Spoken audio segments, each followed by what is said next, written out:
Nous vous prions de bien vouloir patienter quelques instants afin de permettre l'admission de tous. Merci.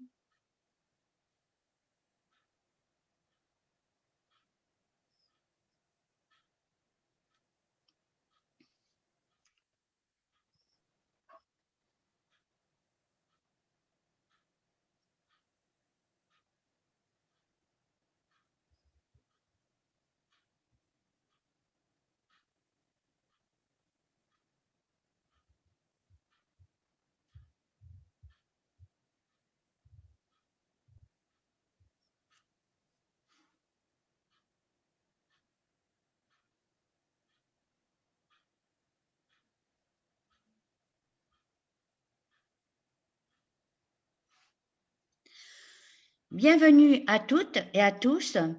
Nous vous remercions d'assister à notre e-topo qui a pour sujet aujourd'hui les manœuvres sous SPI, réalisées et présentées par Jean Pascal. Pour le bon déroulement de la séance, nous vous informons que vos micros seront coupés et que vous ne pouvez plus les activer. Nous vous recommandons également de désactiver votre vidéo afin de bénéficier d'une meilleure bande passante. Vous pouvez poser des questions à l'animateur pendant la séance en ouvrant la fenêtre de discussion en bas de votre écran. L'animateur y répondra à la fin du topo. Cette séance est offerte bénévolement par les moniteurs de l'association Les Glénans. Les propos tenus n'engagent que l'animateur de la séance. Jean-Pascal, je te laisse la parole. Bonne séance à tous. Bonsoir. Ce soir, le SPI, merci de votre participation. Suite d'un premier topo que j'ai fait sur les fondamentaux du SPI, et ce soir, nous allons faire les manœuvres. Tout d'abord, je voudrais parler des petites icônes que vous allez voir dans la suite des slides. Il y a trois parties. D'abord, les fondamentaux.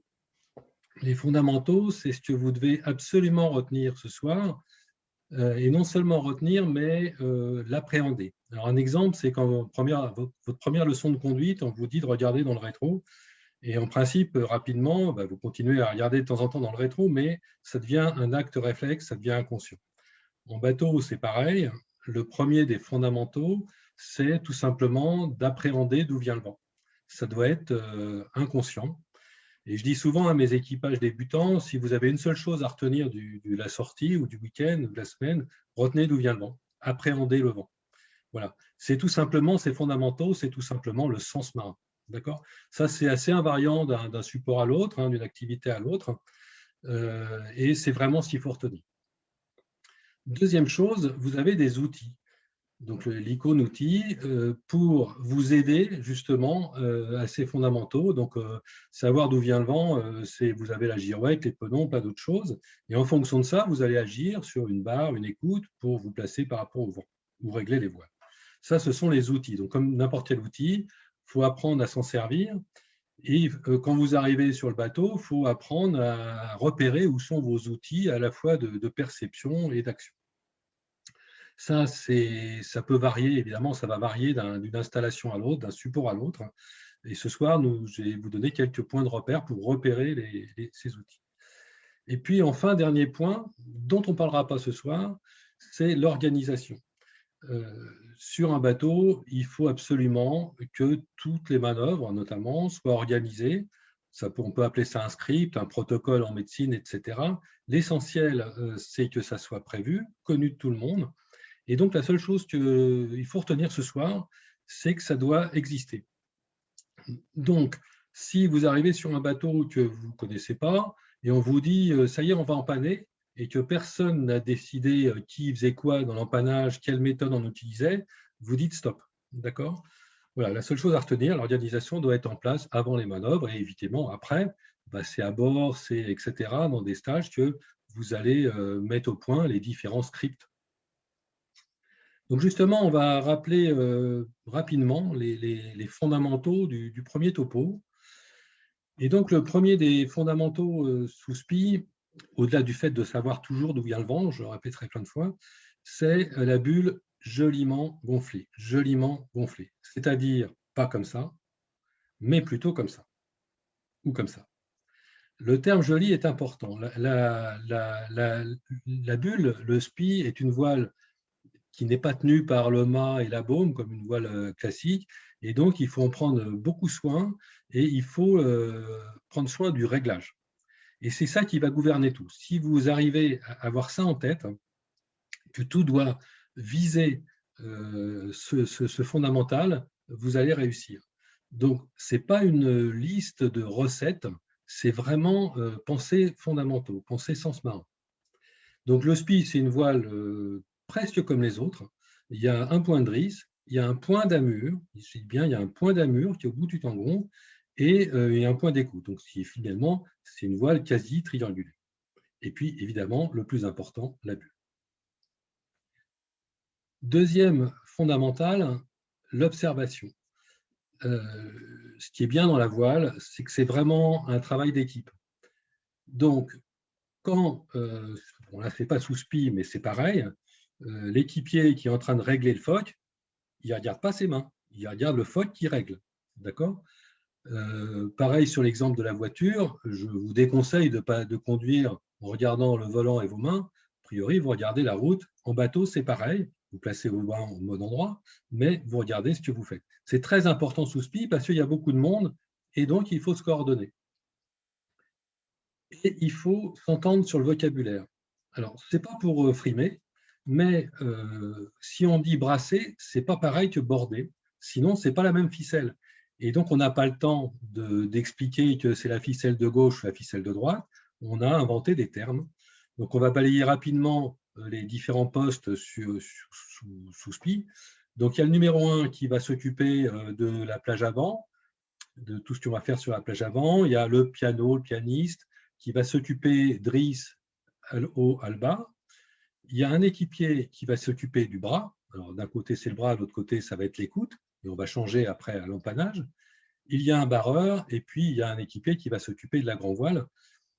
Il est évident que quand on est en solo, en double, en triple, en trois, on va occuper tous les postes les uns après les autres. Mais de toute façon, on fera quand même tous les postes. Donc, précis sur le vocabulaire. Un rappel rapide sur les réglages de base. La première chose, et c'est vraiment le plus important du plus important, si on veut ne pas avoir de problème sous SPI et se faire plaisir sur SPI surtout, c'est maîtriser la trajectoire. Ici, vous voyez le barreur qui est les yeux sur la bulle, joliment gonflés, et la main sur la barre, et hyper concentré sur sa trajectoire. En fait, sous SPI, c'est la seule limite du SPI. On pourrait porter le SPI à 40 nœuds de vent, ce n'est pas le SPI qui va craquer, enfin, sauf si on le fait battre. La toile, même une toile légère, elle tiendra facilement. La limite du SPI, c'est la dextérité du barreur. Alors, ça va dépendre de plein de choses, notamment de la force du vent, mais c'est bien ça, l'important, c'est la trajectoire. Ensuite, bon classique, bordure du SPI horizontale, tangon à peu près perpendiculaire au vent. On ne va pas ce soir rentrer dans tous les détails de réglage. Mais un point important, le point d'amure, donc le bout du tangon, doit être bridé. Encore une fois, le SPI, c'est une voile normale. Donc, le point d'amure du foc, il ne se balade pas. Le SPI, c'est pareil. Le tangon, il faut toujours vérifier qu'il est bridé. Alors, évidemment, c'est l'intérêt du SPI. On va le mettre à différents endroits en fonction du réglage.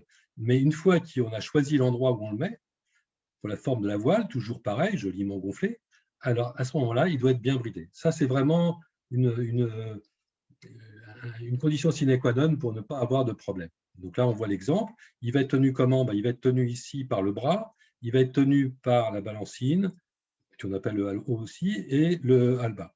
D'accord ? Donc, ça, c'est important.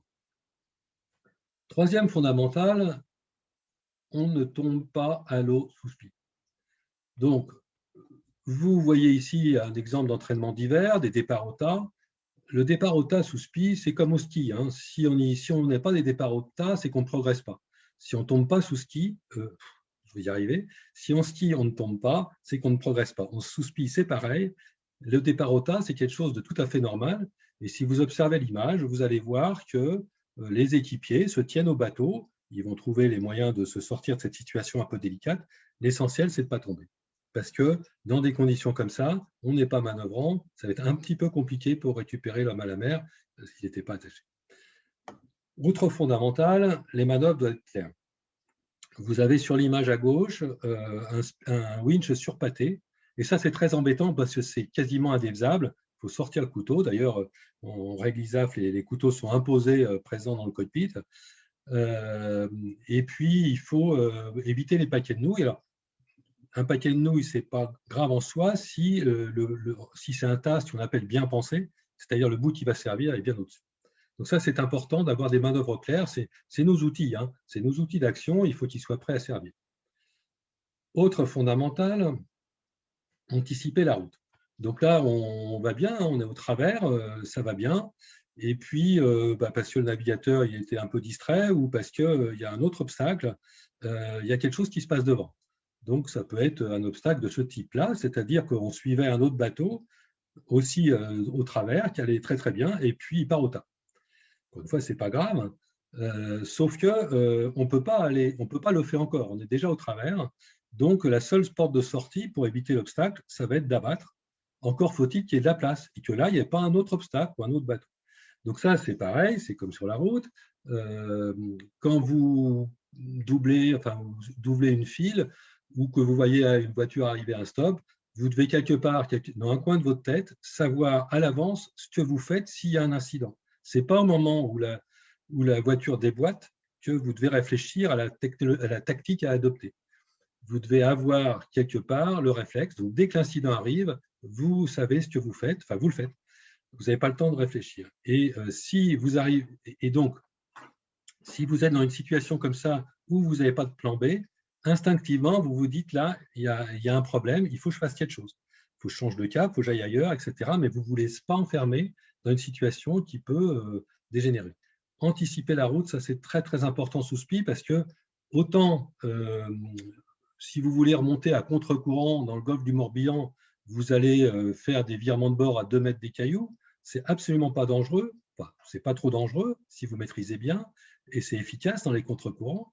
Par contre, sous SPI, vous ne faites pas un empannage à 10 mètres de la plage. Ça va mal se terminer. D'accord ? Donc, on anticipe la route. Et puis, on anticipe la météo. Donc là, on est sous SPI, temps légèrement à grain, il fait beau. Tout l'équipage, évidemment, est concentré sur la bulle. On regarde vers l'avant. Et puis, il y a le cuistot qui était en train de préparer le dîner quand même. C'est le coucher du soleil bientôt. Et il sort, et lui, il regarde derrière, et il voit qu'à l'arrière, donc au vent, il y a un très gros grain. Donc là, on avait, disons, 10-12 nœuds de vent. Et puis derrière, il y a 20-30 nœuds qui arrivent dans le grain. Donc, réflexe, ça sera dans 10 minutes. Donc, il faut avoir prévu, est-ce qu'on va affaler, ou on va changer de cap ou autre. Bref, on anticipe la météo sous SPI, c'est fondamental. On regarde toujours ce qui va nous arriver. Alors, soit à l'échelle comme ça des 10 minutes, mais c'est aussi vrai pour une navigation pour la nuit, etc. Bien. Alors, on va envoyer le SPI maintenant quand même. C'est le but du topo. On va devoir donc arriver à une bulle joliment gonflée. Et le problème, c'est que pour l'instant, le SPI, il est joliment ferlé dans son sac. Alors, je ne fais pas de saut en parachute, mais j'imagine que quand on fait du parachute, avant de sauter de l'avion, on s'assure que son parachute est bien plié dans le sac et qu'on a un bon sac. Donc, petite parenthèse, c'est très important d'avoir des sacs à SPI de bonne qualité. On va voir pourquoi après. En tout cas, il faut le ferler. Si vous arrivez sur un bateau et que vous voyez un SPI, il a l'air bien rangé dans son sac, le sac il est beau, mais ce n'est pas vous qui l'avez ferlé. Le mieux, c'est de le referler, ça demande 5 minutes. Et au moins, vous êtes sûr de la façon dont va sortir votre parachute qui est un SPI. Sinon, alors, il va falloir aller vite pour passer de cet état dans le sac à l'état en tête de mât. Il ne faut pas des SPI qui mettent 3 heures à monter parce que justement, on ne va pas avoir cette bulle joliment gonflée. Donc ça, ce n'est pas bon. Parce qu'on arrive à des résultats comme ça. C'est moi qui suis en train d'essayer de me démêler mon SPI, là, et ce n'est pas terrible. Donc, on ne fait pas ça. Alors, comment on fait? Là, j'ai pris un exemple grand large. Encore une fois, ce soir, on ne va pas aborder les scripts et les différentes méthodes. Je prends un exemple. Le SPI est ferlé à l'intérieur. pas la peine de se précipiter à le mettre sur le pont. Alors, tout le monde va me dire, oui, mais moi, je le mets dans le balcon, moi, je le mets dans le capot avant, etc. Il y a plein de méthodes. L'essentiel, c'est d'avoir bien, premièrement, le sens marin et deuxièmement, repérer les outils. Bien. Donc là, on ne va pas le sortir tout de suite. On va sortir ce qui va devenir les bras à l'extérieur, les bras à l'extérieur. De même, on va sortir ce qui va devenir l'écoute à l'extérieur et enfin la drisse à l'extérieur de tout, les filières, les balcons, etc. On va mettre son tangon. On va installer et caper le sac à spi. N'oubliez pas d'attacher le sac sur les filières. Le joli sac, on va l'ouvrir. On va capeler les 3 points, drisse, écoute et bras, hein, je répète, c'est une voile normale. Et là, on s'arrête 5 minutes, enfin quelques secondes, ou quelques dizaines de secondes, on va revérifier une dernière fois ou une troisième fois. Et ça, ce que je dis là, c'est vrai pour toutes les manœuvres. Il n'y a rien de plus énervant. Alors, si vous êtes en régate, vous envoyez le spi à la bouée au vent, ok, les 2 bateaux qui sont devant, ça y est, ils partent avec leur bulle, c'est magnifique. Et vous, ça reste coincé parce que vous avez fait un tour autour du balcon. Et donc, la drisse, ça reste coincé. Et là, vous êtes lamentable. Tout le monde part, tout le monde vous dépasse. Et vous n'avez toujours pas envoyé le spi. Bon, alors ça, c'est la régate. À la limite, on s'en moque un peu. Mais il y a plus grave, hein, au niveau sécurité. Là, il y a du vent. Le chef de bord vous demande de préparer, je ne sais pas quoi, pas le tourmentin, mais un petit foc. Et il a besoin de la puissance, hein, parce qu'on a besoin de passer un cap, par exemple. Et puis, voilà, vous avez mal préparé les mousquetons, il y en a un qui coince, il faut tout recommencer. Donc, la manip reprend 10 minutes, et là, vous n'avez peut-être pas les 10 minutes. Donc là, c'est une question de sécurité. Tout ce que vous préparez en termes de manœuvre, vous vérifiez 1 fois, 2 fois, 3 fois. Et je dirais, plus vous êtes confirmé, plus vous êtes sûr de vous, plus il faut vérifier. Mon expérience montre que c'est avec mes équipiers hyper confirmés qu'on a ce genre d'incident. Voilà. Donc, il vaut mieux vérifier 2-3 fois, ça va 10 secondes de plus et vous gagnez des heures derrière.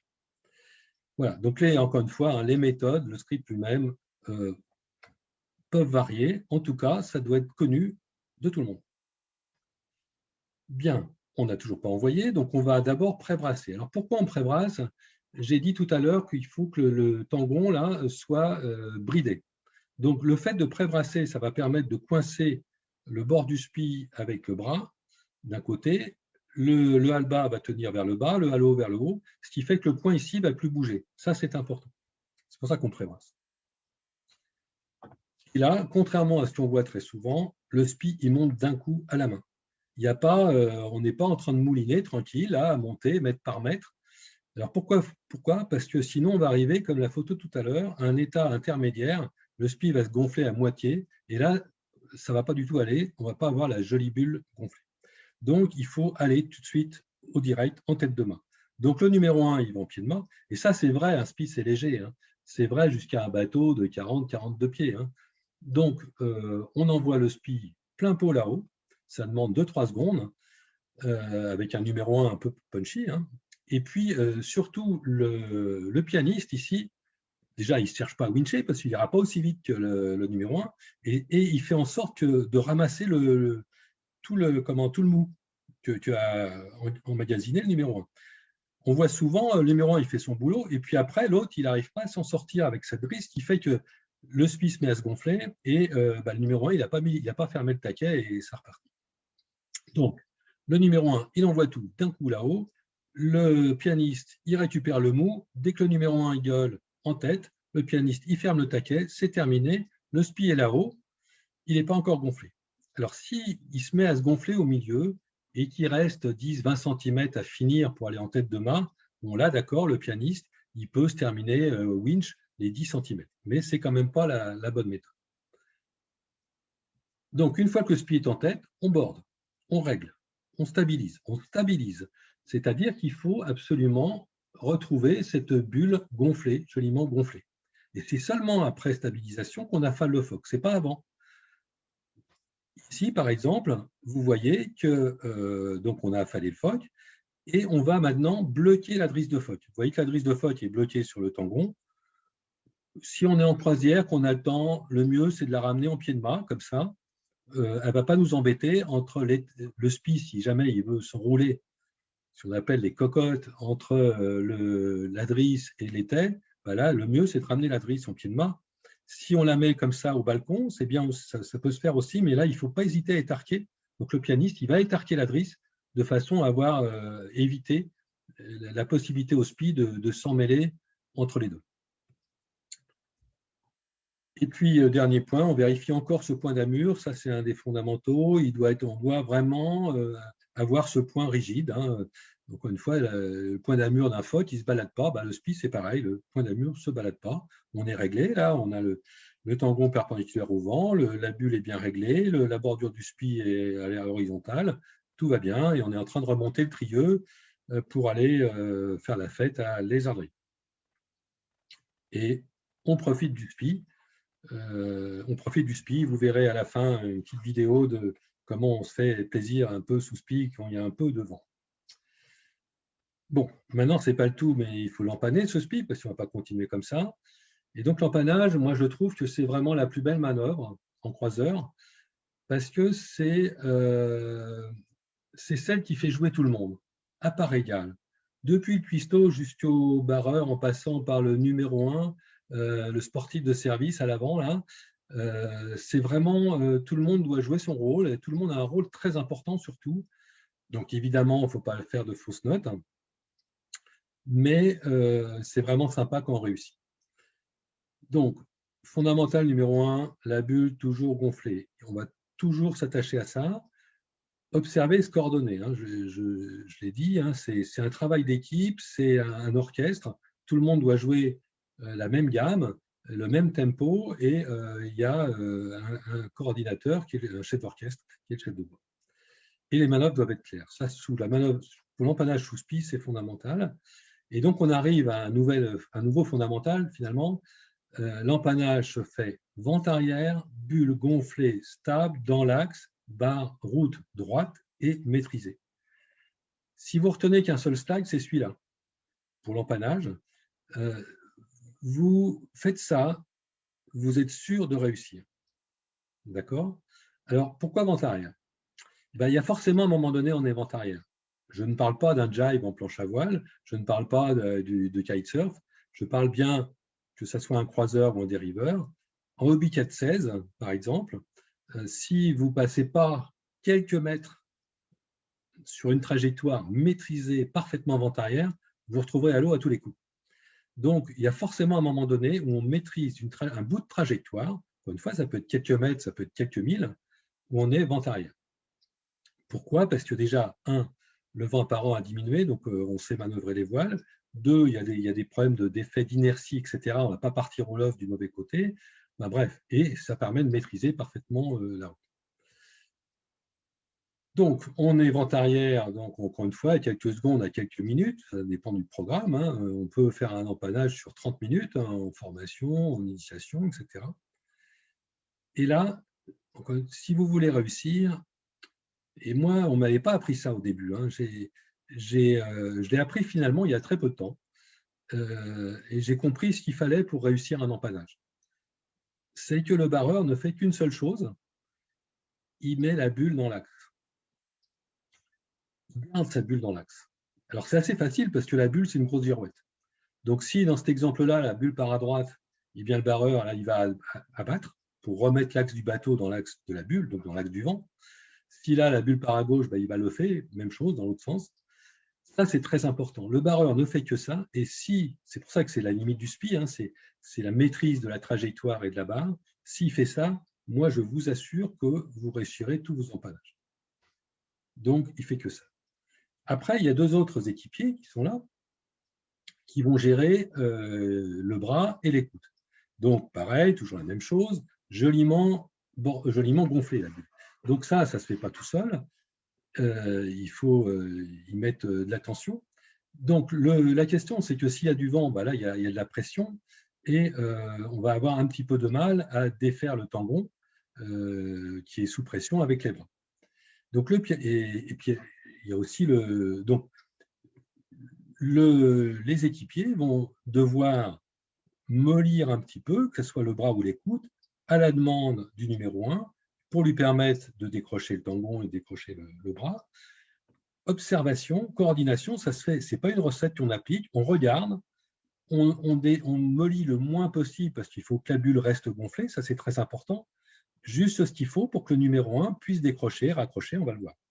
Et quant au pianiste, lui, il va s'occuper du hal haut, du hal bas, ça dépend du tangon, ou de la taille du numéro 1, s'il faut l'aider à descendre un peu le tangon, à le remonter. Tout ça, c'est de l'observation, hein, c'est du bon sens.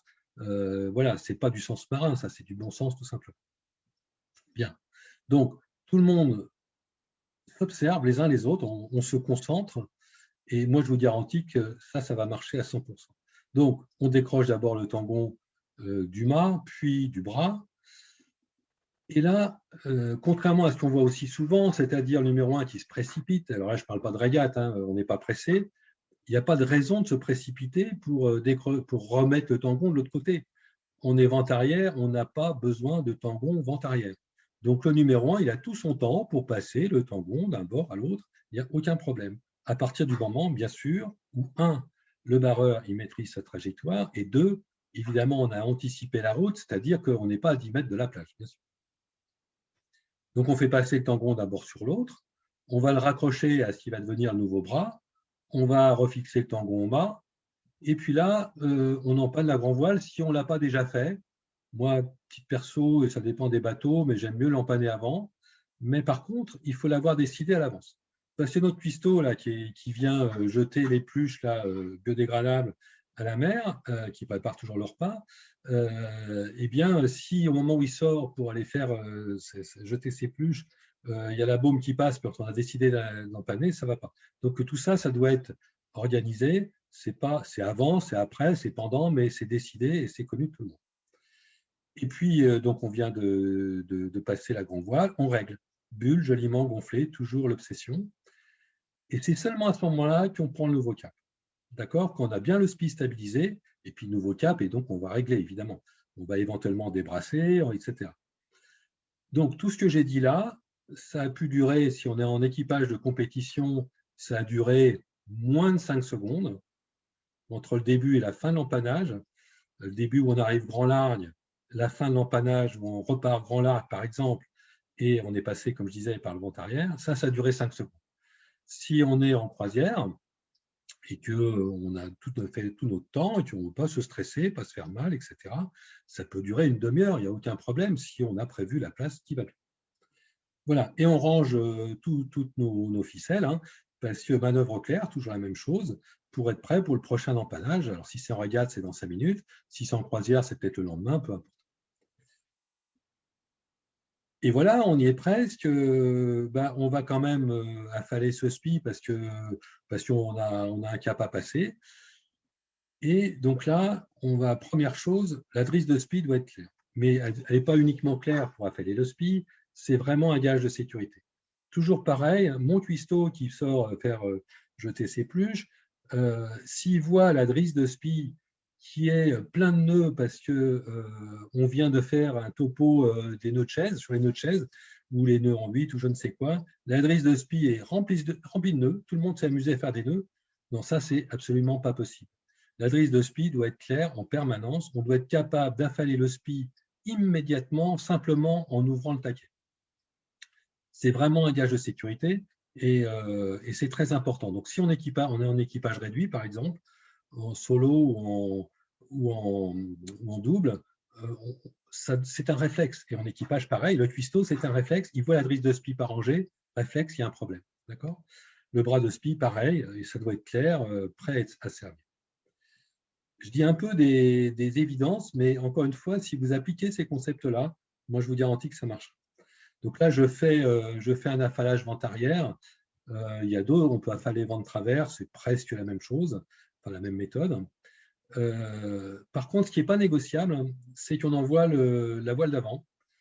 S'il n'y a pas beaucoup de vent, ça va vous garantir de ne pas vous emmêler. S'il y a beaucoup de vent, ça va aider à déventer le SPI. Donc, on envoie forcément la voile d'avant, un phoque, un génois, etc., avant d'affaler. Voilà. Ensuite, on va larguer le bras à fond. Donc, toujours le même premier fondamental, l'axe du vent est vraiment ce qui gouverne tout. Donc, le SPI va se mettre en drapeau dans l'axe du vent. Alors, évidemment, si Si on n'est pas exactement dans cet axe-là, il va être ici. Bon, l'essentiel, c'est de maîtriser la situation, c'est de savoir exactement où on veut placer notre drapeau. D'accord ? Et il faut larguer le bras à fond, à fond, à fond. On ne va pas lâcher le bras, mais il faut qu'il soit suffisamment long pour que la bulle soit vraiment dégonflée. La bulle, soit elle est joliment gonflée en tête de main, soit là, on est en drapeau, c'est fini, on affale. D'accord ? Il n'y a pas d'état intermédiaire. C'est comme pour l'envoi de SPI. Et on va tout simplement rentrer le SPI sous la GV, lâcher au fur et à mesure.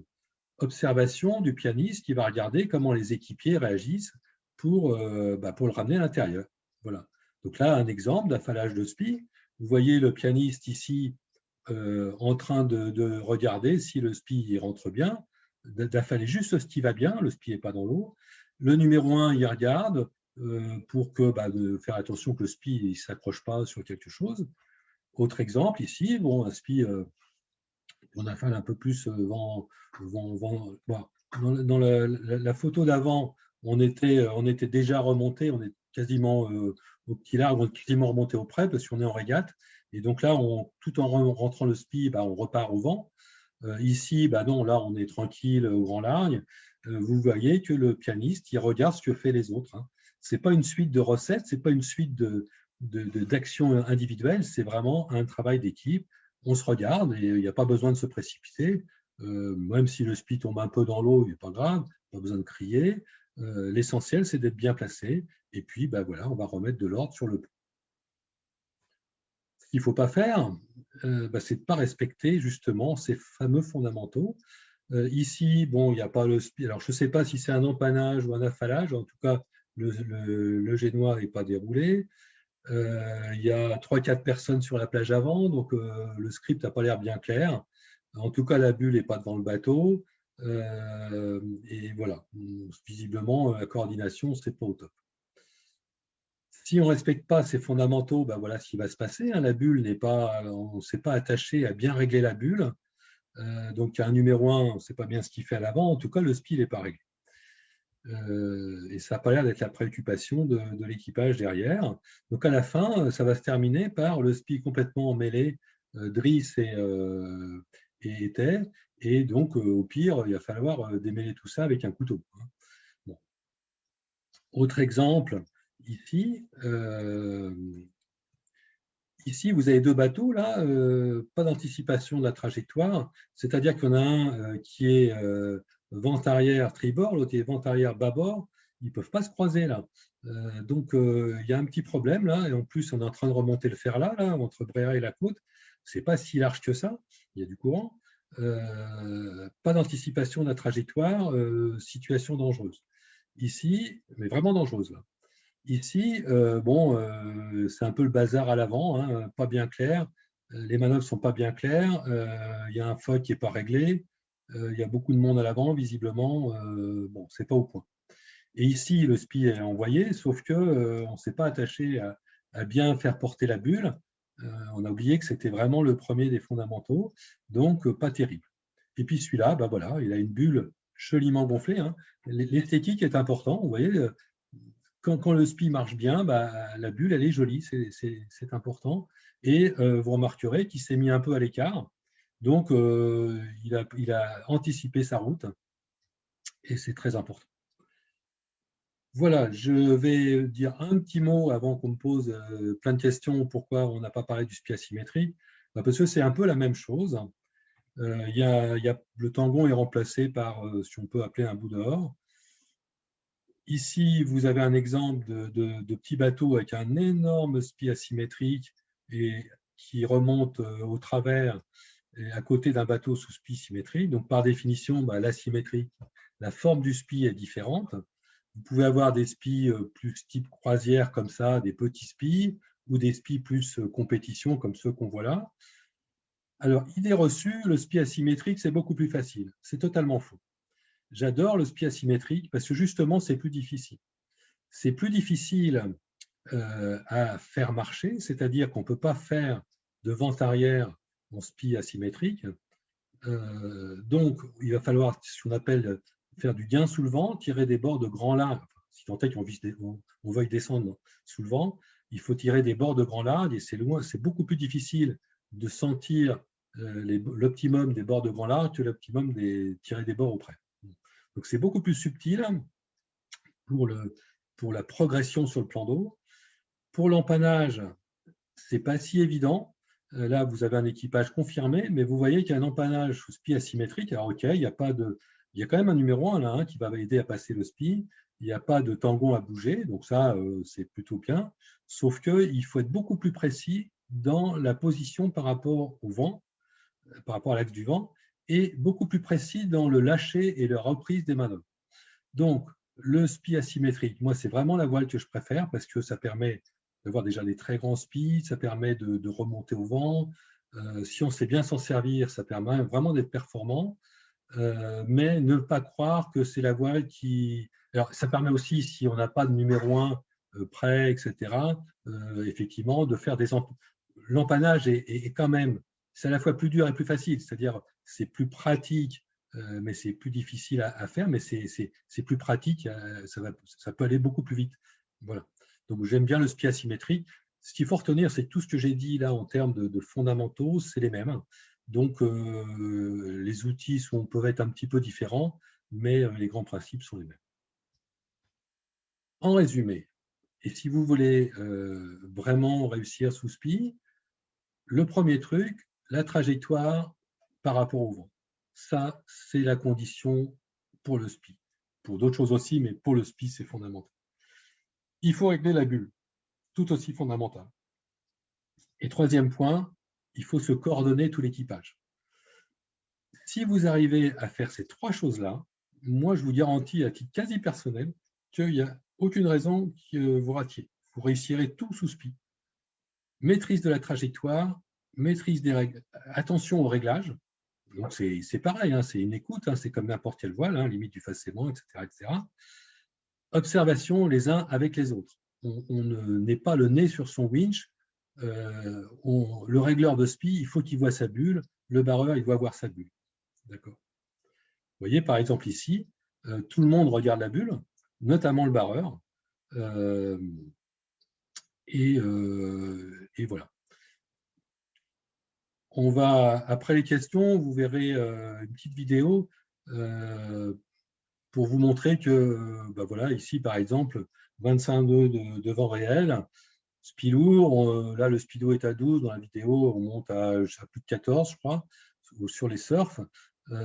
C'est quand même, le SPI, c'est quand même sympa, quoi. Voilà, donc je vais répondre à une partie de vos questions dans la mesure de mes moyens. Je me ferai un plaisir de répondre à toutes les questions qui auront été posées sur le chat en temps différé, et ça sera les réponses seront sur la page Facebook des Glénans. À toi, Audrey.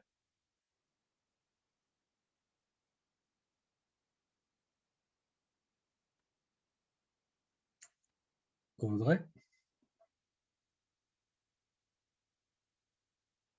Plus personne. Non, non, ça y est, j'avais oublié mon micro, excuse-moi. Voici les questions. Est-ce les mêmes fondamentaux avec un kata? Oui, alors, ce que j'appelle les fondamentaux, c'est le sens marin. Donc, Oui. le sens marin, que ça soit sur un kata ou un croiseur, un dériveur, oui, c'est les mêmes fondamentaux, oui. Les outils sont différents, les points de repère peuvent être différents, mais les fondamentaux bougent quasi pas. Enfin, il y en a éventuellement plus, mais voilà. Faut-il s'attacher sous SPI pour éviter de tomber à l'eau? Alors, la notion de s'attacher à bord, bon, il faudrait un topo à part entière sur les notions de sécurité. Si vous tombez à l'eau attaché avec un bout trop long, vous risquez de vous noyer. Alors, aujourd'hui, les systèmes ont bien progressé, mais il faut être attaché court de façon à ne pas tomber. Voilà. Donc oui, il faut s'attacher, hein, bien sûr, surtout s'il y a beaucoup de vent. J'ai dit, hein, un des premiers fondamentaux, c'est on ne tombe pas à l'eau sous SPI. Donc oui, il faut s'attacher, bien sûr. Le SPI doit-il être toujours hissé en tête ou y a-t-il des conditions dans lesquelles on peut laisser le pointé de drisse à une petite longueur du mât? Non, non. le SPI est en tête. Non, ça, c'est des… Non, non, vous verrez pas un seul bateau d'un bon niveau en régate ou autre avec un SPI pas en tête. Il y a différents types de SPI. Sur un bateau de compète, vous pouvez avoir un SPI de caplage et un SPI de tête, c'est-à-dire un SPI qui est en tête de mât et un autre SPI qui sort au même endroit que l'était, SPI de caplage, parce qu'il est plus petit, etc. Mais il n'y a jamais un SPI à moitié hissé. Ça n'existe pas. Alors pourquoi? Toujours pareil, fondamental numéro 1, la bulle doit être joliment gonflée. Donc, le SPI est taillé par le maître voilier pour être attaché au mât en tête de mât. Si vous le mettez à moitié, vous ne serez pas aussi bon qu'un maître voilier pour définir la forme de la voile. Donc, dans le SPI, il est en tête. Enfin, il est au moins à son point de tir. Pas forcément en tête de mât. Hein. Sur l'image de gauche, on voit bien qu'il n'est pas en tête, il est au point de caplage. Alors, en vent arrière, je fais passer l'AGV avant de changer le tangon ou après? Alors, je l'ai dit rapidement tout à l'heure, c'est une question de script. Moi, j'aime bien empanner, alors ça dépend des bateaux aussi. Hein. Moi, j'ai l'habitude de plutôt empanner l'AGV avant, mais ça dépend aussi du numéro 1. Ça dépend vraiment des conditions du script. Il faut observer comment ça se passe. Il n'y a pas de recette. Vraiment, retenez aussi une chose, parce qu'on apprend beaucoup de recettes, souvent fausses. On apprend beaucoup d'idées toutes faites qui sont archi fausses, du genre il y a l'écoulement,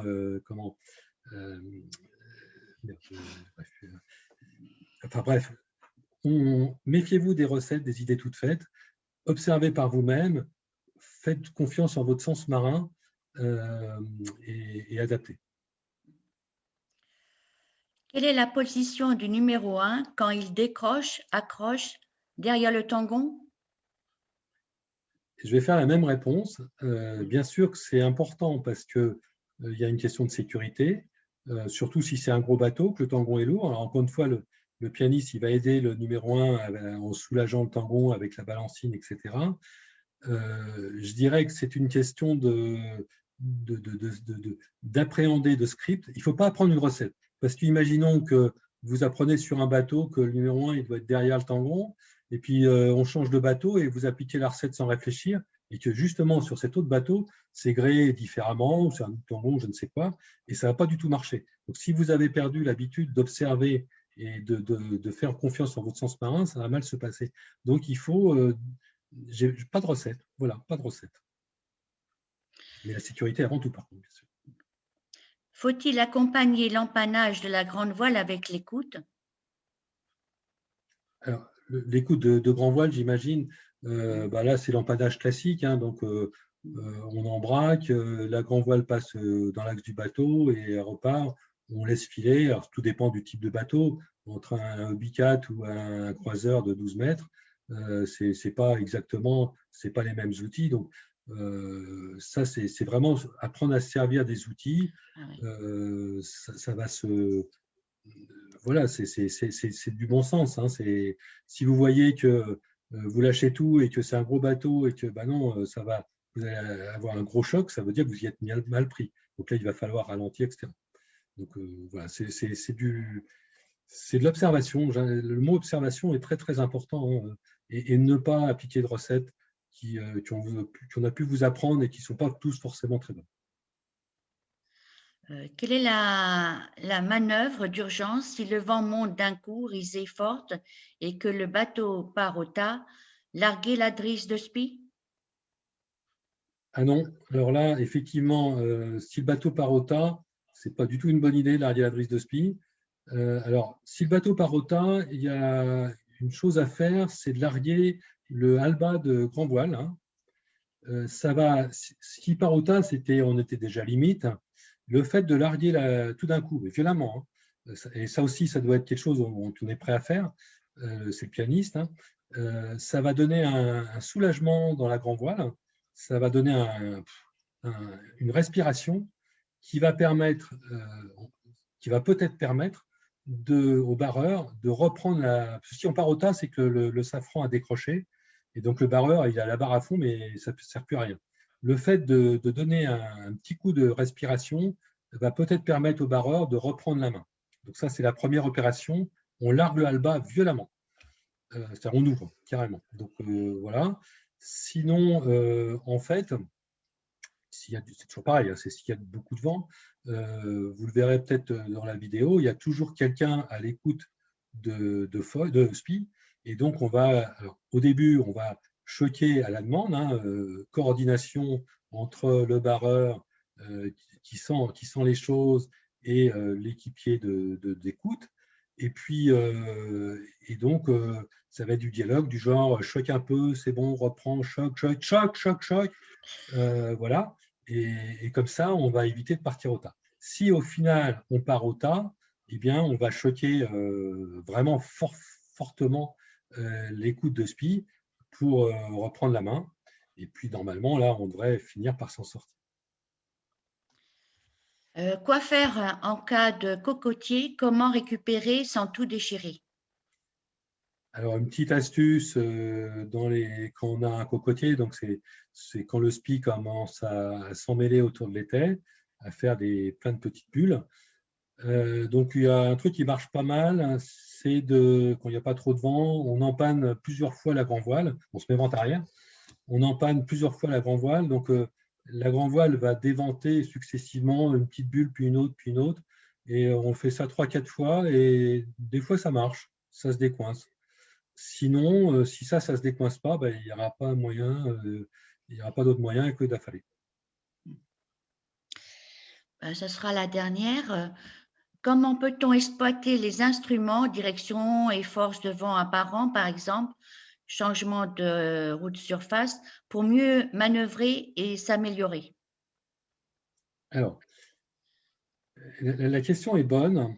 Donc aujourd'hui, on a la chance d'avoir beaucoup d'électronique à bord et c'est des super outils.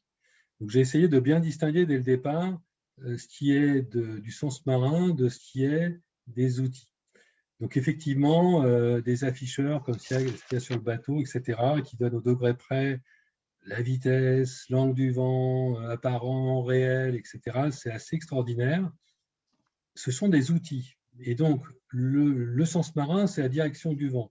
Donc, ces outils vont vous permettre de vous aider effectivement dans l'appréhension de cette donnée fondamentale qui est la direction du vent. Donc oui, l'électronique, c'est vraiment très très bien.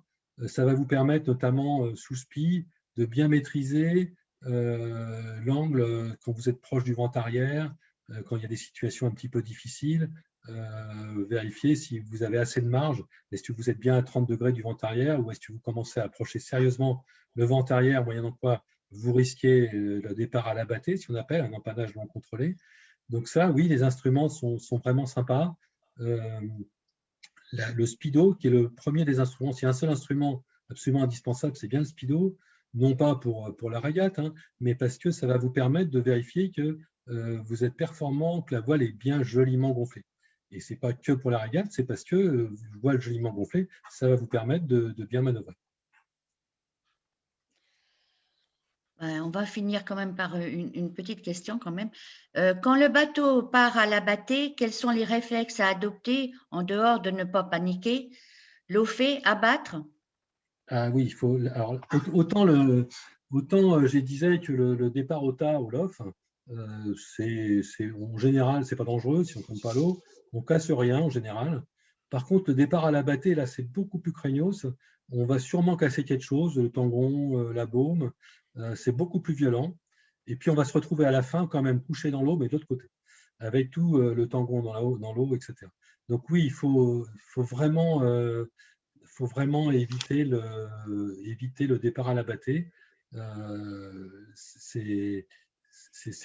ne faut pas s'approcher quand il y a beaucoup, beaucoup de vent. Il faut se laisser une petite marge par rapport au vent arrière pour ne pas risquer de partir en empannage non contrôlé. Et c'est ce que je disais, c'est ça la limite du SPI, c'est la maîtrise de sa trajectoire. C'est-à-dire que tant que vous êtes sur la ligne droite, ça va bien, mais il faut vraiment être capable de maîtriser cette ligne droite. Voilà. Nous ne pouvons prolonger malheureusement le temps qui est imparti à ce chapitre. Si votre question, comme l'a dit Jean-Pascal, n'a pas été posée, il ne manquera pas d'y répondre prochainement sur le Facebook des Glénans. Jean-Pascal, je te redonne la parole pour finir la séance. Donc, alors moi je suis bénévole, je ne fais pas de publicité, mais bon, dans le cours des Glénans, vous aurez plein de choses à regarder. Retenez les fondamentaux, retenez les points de repère, et après, potassez sur le cours ou sur d'autres publications, suivant ce que vous voulez faire, vous aurez plein de choses. Les prochains topos, 13 avril, les feux et leurs caractéristiques. 27 avril, la navigation de nuit, ça c'est très intéressant. Les séances démarrent à 21h. Donc, je vous remercie beaucoup de votre patience. On va passer juste après une petite vidéo, si ça marche. Le topo sera accessible au moins 48 heures sur la page Facebook des Glénans. Vous pouvez retrouver le site des Glénans et puis le site des moniteurs. Vous pouvez aussi nous écrire au CDMEB, au Conseil des moniteurs. Éventuellement, si vous avez d'autres questions, vous les envoyez là, vous mettez objet topo-spi et on essaiera d'y répondre. Et là, je vais essayer de vous envoyer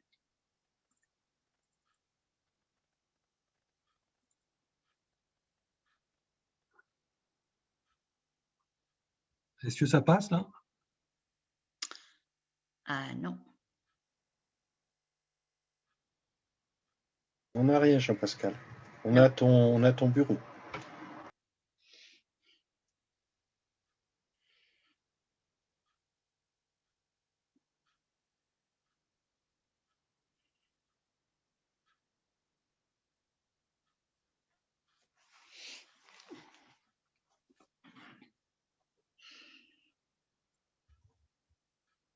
Ah merde. Excusez-moi, j'ai raté ma manip. Excusez-moi.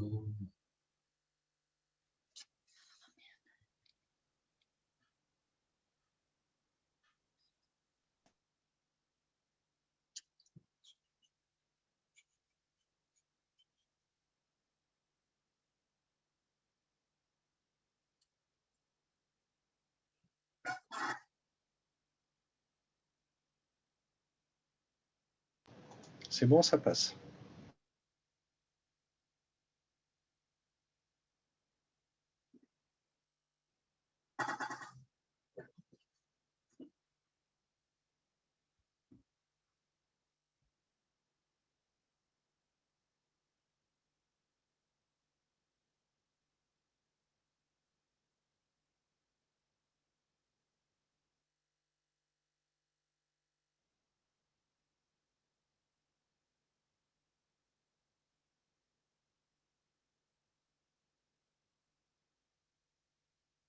C'est le speedo au milieu.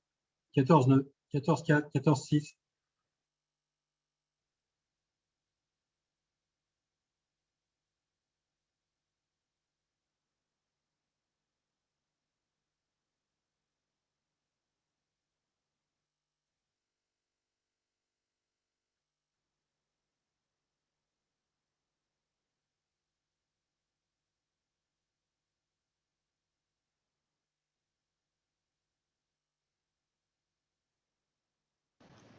Jean-Pascal, on n'a pas le son de la vidéo.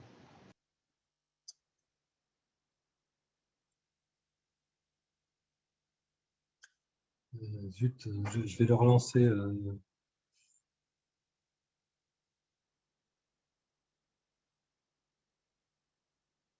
À fond.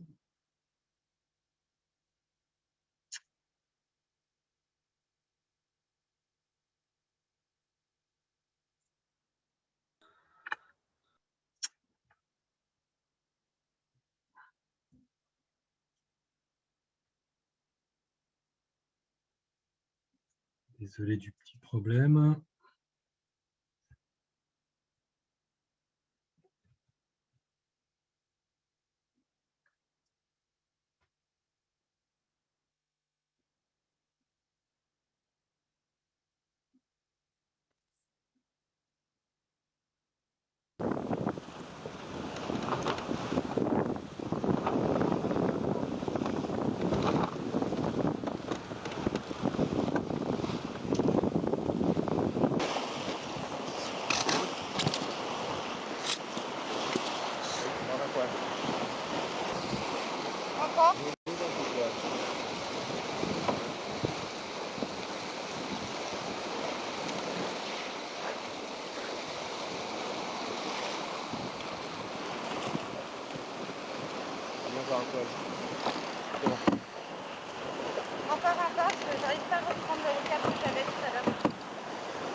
Voilà, ça va y aller.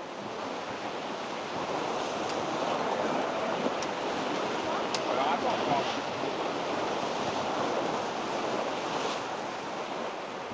Peut-être si on arrive à dévaler la vague, c'est là où on va...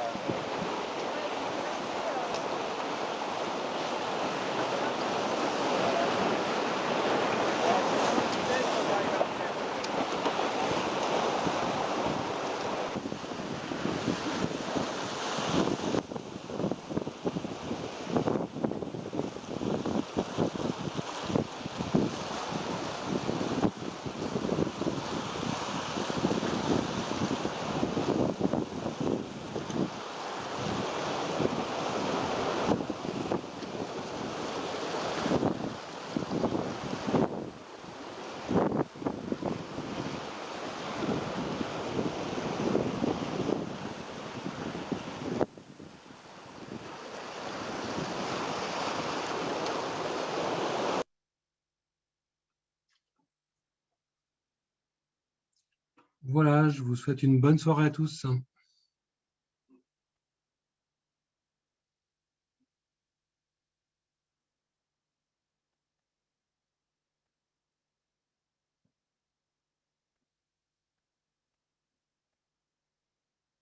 Et de jolies navigations, bien sûr.